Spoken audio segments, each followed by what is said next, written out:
दोस्तों, श्री राम के माता पिता एवं भाइयों के बारे में तो सभी जानते हैं, लेकिन बहुत कम लोगों को यह मालूम है कि राम की एक बहन भी थी जिनका नाम शांता थी।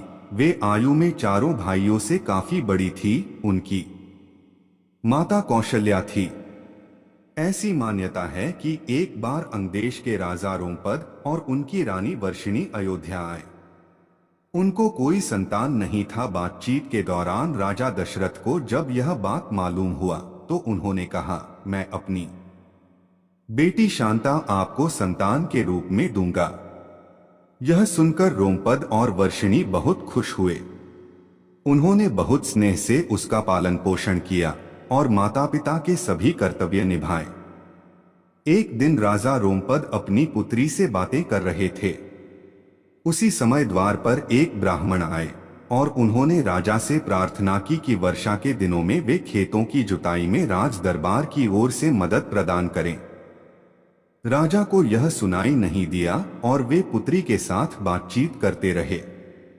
द्वार पर आए नागरिक की याचना न सुनने से ब्राह्मण को दुख हुआ और वे राजा रोमपद का राज्य छोड़कर चले गए। वह ब्राह्मण इंद्र के भक्त थे। अपने भक्त की ऐसी अनदेखी पर इंद्रदेव राजा रोमपद पर क्रोधित हो गए और उन्होंने उनके राज्य में पर्याप्त वर्षा नहीं की। इससे खेतों में खड़ी फसलें मुरझाने लगी। इस संकट की घड़ी में राजा रोमपद ऋष्यशृंग ऋषि के पास गए और उनसे उपाय पूछा। ऋषि ने बताया कि वे इंद्रदेव को प्रसन्न करने के लिए यज्ञ करें। ऋषि ने यज्ञ किया और खेत खलिहान पानी से भर गए। इसके बाद ऋष्यशृंग ऋषि का विवाह शांता से हो गया और वे सुखपूर्वक रहने लगे। बाद में ऋष्यशृंग ने ही दशरथ की पुत्र कामना के लिए पुत्र कामेष्टि यज्ञ करवाया था।